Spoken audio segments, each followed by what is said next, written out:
Hello, my name is Michelle Zechner. I'm faculty at Rutgers School of Health Professions at the Department of Psychiatric Rehabilitation and Counseling Professions. I've been helping people living with mental health conditions and their families for over 20 years. One of my passions is learning about new services to help people recover from mental health issues. Welcome to Mind Care Matters, a podcast series dedicated to exploring new and innovative strategies to improve mental health. Today, I'm so happy to be talking with my colleague, Amy Banco. Ms. Banco is a lecturer in the Department of Psychiatric Rehabilitation and Counseling Professions at Rutgers.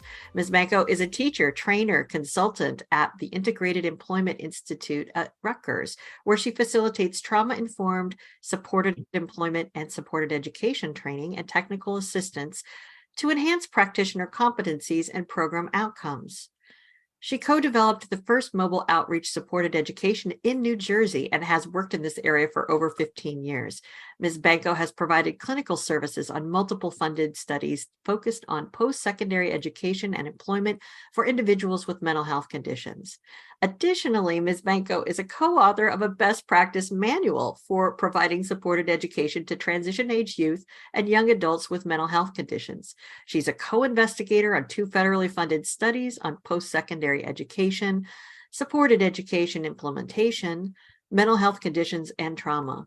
Ms. Banco uses her lived experience of a mental health condition to inform her roles as instructor, scholar, and clinician.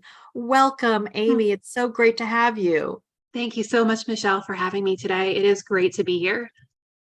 Wonderful. Well, so today we're actually going to talk about your passion and something that's very new to me, which is supported education and how it actually promotes mental health recovery. So I always like to start out by asking, what do you think mental health providers need to know about this topic? And I guess maybe start out with what is supported education? So support education was developed in the 1980s by psychiatric rehabilitation pioneers from Boston University. And they built this particular modality of service to assist people with mental health conditions in obtaining post-secondary education to offset, right, some of those limitations of the evidence-based practice of supported employment, right? So since its inception, Michelle, SED, or that's the abbreviation for support education, has been an adaptation of the evidence-based model of supported employment, with the primary difference that SED assists in the acquisition of educational goals that ultimately will be leveraged to enhance future employment outcomes, right? Oh, that's really great. So I didn't realize that SED is actually connected to SE. So those two programs are related. Yeah, so historically, like those interventions that we utilize in supported employment have been adapted for support education in hopes of yielding similar rehabilitation outcomes. And so SED is essentially, right, that evidence-informed practice that provides comprehensive, stage-wise services. That's important. They follow the Boston University choose, get, keep approach. We've now added leave, right, to assist post-secondary students with mental health conditions in entering an educational program, and ultimately, Michelle, helping them to get to cap and gown. So SED practitioners will support college students in choosing their educational pathway, right? What are their interests? What are their preferences? And how can that be parlayed into a long-term vocational goal, right? And what is the education that they need to obtain that goal? And then the SED practitioner will assist that person in getting into their preferred educational program, right? People choose schools for very different reasons. Some folks may choose a school because it's closest to them, and that's where they can get in terms of their accessible transportation. Other people may choose a school because they have a really good disability office and they know how to support students with a mental health condition. And then the SED practitioner will move to keep or maintaining their student status, helping them to stay matriculated. And I always say, Michelle, this is where that real work starts. It's easy to get into school, to choose a program, but to stay matriculated, to get to cap and gown, that can be challenging. And hopefully, right, that practitioner will help them leave the program successfully through graduation. All throughout these stages, right, services focus on skill development, resource linkage, advocacy for accessing their ADA rights, of reasonable accommodations, which is really critical because we know that students with mental health conditions have very high dropout rates in post-secondary education.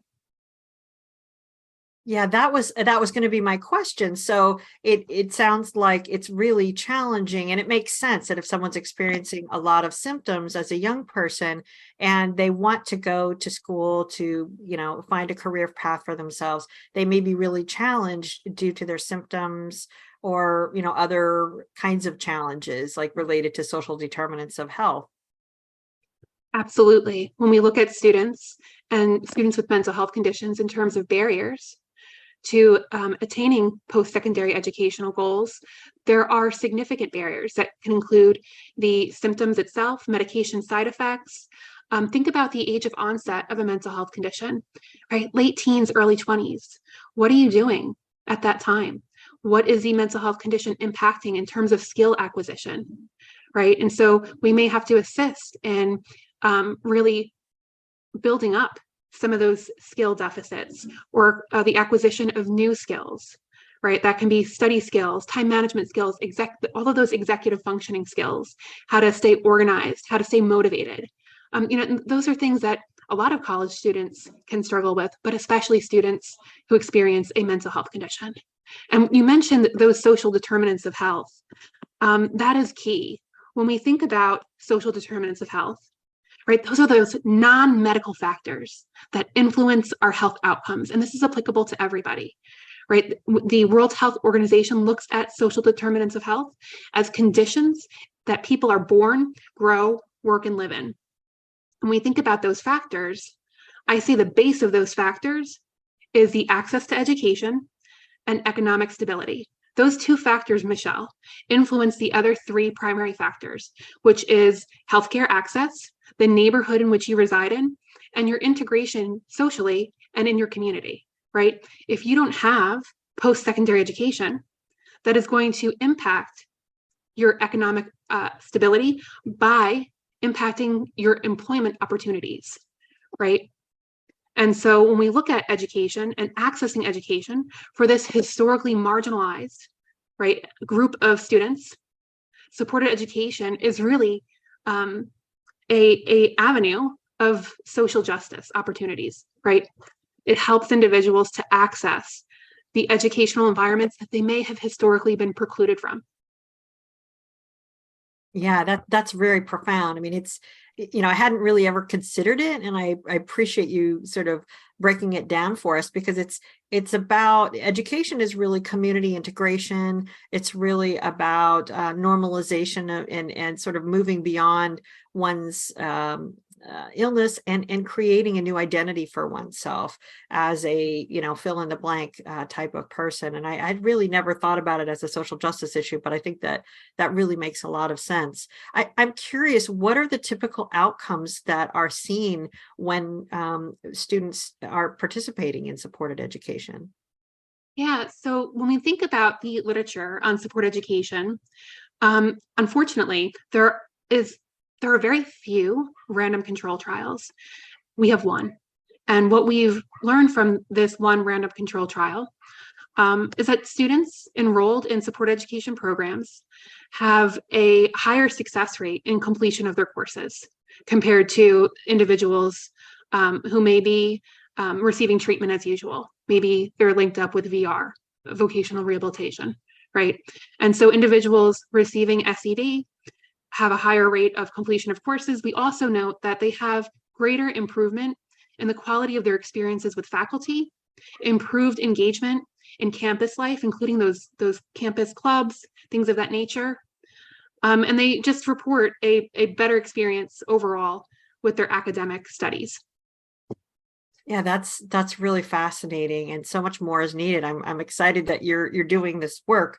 And what I also thought about as you were talking about the integration into campus is the importance of social support, and how it sounds like supported education can also help people connect to other people, whether that's their faculty and teachers or whether it's other students on campus. So it also offers sort of that extra level of skill connection. Yeah, there's robust literature that explores how people, students primarily, right, are more successful in their academic environment when they are embedded in the campus community and they are connected to classmates, right? That is a factor that impacts academic success. And so we want to enhance that as much as possible. Interesting. Well, let's talk about some of the limitations that you note about supported education. Yeah, so right now, unfortunately, support education is not funded in all counties of New Jersey, nor is it funded in all states in our country, right? And so not everyone is going to have that access to support education services, right? We don't have those funding mechanisms in place. I would say additional limitation is that lack of research, especially longitudinal research. We want to see, right, does supported education ultimately get people to cap and gown? Does it help people to increase graduation rates? And so we see, again, those limitations can include, right, lack of funding mechanisms, as well as that robust literature. So we want to see, what are those longitudinal outcomes? What does it look like when people are engaged in support education services for a period of time? And does it lead to graduation? Can a person ultimately get to cap and gown as they're enrolled in support education services? That's, yeah, those are really challenging limitations. But I think one question that comes to my mind, which I could just hear, I would be sitting around a table talking to a bunch of mental health providers, and I think it comes up for me too. So one question, would a limitation be, can people who are actively experiencing psychiatric symptoms participate in SED? Like, is that a limitation? Like, should people who are very symptomatic, should they wait until their symptoms get better to participate in supported education?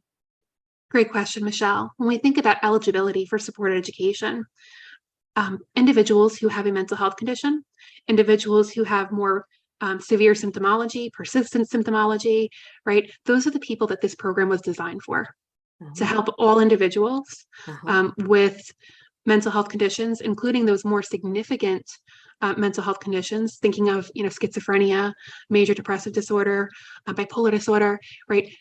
This service was created specifically to help these individuals to manage their symptoms and attain their educational goals. Oh, that's really exciting. And that's really the link to me to mental health recovery, that people can choose the goal of education and go forward regardless of sort of what's going on with their symptoms or not. And this is designed to sort of support them in the process. That's great. I'm really curious, what are some of the trends that you see in supported education, or what about the future do you see more of? Yeah, so there's a lot that is being explored currently in terms of support education. We are looking to support targeted populations, thinking of maybe veterans, right? And their needs coming back from service, getting reintegrated into jobs within their communities, right? So helping them to acquire, right, the educational training support to get into a new career field. There is a lot of work being conducted currently for support education in first episode psychosis programs, helping people who are experiencing that onset of a mental health condition maintain their role as student and worker, right? They provide both support education and supported employment in these first episode psychosis programs to help people stay grounded in meaningful, normative developmental life roles. Right. We also see a lot of work being done with support education in transition age youth. So really helping to prevent people from experiencing that gap in terms of secondary education and in the experience of a mental health condition and getting enrolled in post-secondary education. So helping that person to transition seamlessly, right, from their teen years into young adulthood, again, maintaining their normative developmental life role of student and worker. And then we see also the integration of IPS and supported education, right? So that is the integration of supported employment and supported education to be provided seamlessly by one practitioner. Oh, nice. So really sort of blending those models, which kind of makes sense, I guess, right? Because they're they're sort of related to each other so much. Yes. So when I was providing services prior to coming to Rutgers, I was overseeing a program that had the integration of those two service modalities, and they fit very well. We would see individuals who are engaged in post-secondary education and supported ed, ultimately looking to obtain sometimes part-time employment, sometimes full-time employment. And so we were able to do that as we were cross-trained. It really is a very complementary model. Yeah, and I think it's also so inspirational, like to remember why you're getting a degree or why you're going back to school. If you're not sure sort of what your career goals are, then you're sort of like, oh yeah, I'm doing this horrible class and I don't know why. Right. And again, when you're thinking about building human capital, right, the experiences that a person has that they can leverage for future employment, it's really like the braiding of their educational experiences and employment experiences. It's very, very rare nowadays that you see a student in college that doesn't have some type of gig work, part-time work, etc. Yeah, no, I know. And a lot of our students actually in the Department of Psych Rehab, most of our students work full time and they're often working in the field, but often other jobs as well. Yeah. Interesting. Well, so this has been so fascinating, Amy. I feel like I'm learning something new from you, and I'm so grateful for that. Hopefully our listeners are too. How can we learn even more about this topic if we want to go further? Great question. Yeah, I would refer people to the Integrated Employment Institute website at Rutgers, where you can look at different research that we are currently working on in regards to support education. You can explore our training opportunities within IEI. I would also refer people to the SAMHSA website, where there is a supported education toolkit, free resource that offers great opportunities for people to learn about the provision of this service modality. There's also from Boston University, again, a free resource, a higher education toolkit that supports practitioners in working with students with mental health conditions and going through all of those services that I previously discussed, right? Looking at linkage to campus resources, helping them to develop accommodations, etc. There's also a Vet SED manual that is a veterans SED manual for that specific population of students, as well as the first episode psychosis manual that talks all about support education for this population of individuals. Wow. Well, that's really great, Amy. I mean, this is the most comprehensive toolkits and manuals of any of the practices that I've talked about in this series. So I'm really delighted to know that there's a lot of information that's freely available if people want to learn more about supported education. So, well, thank you so much.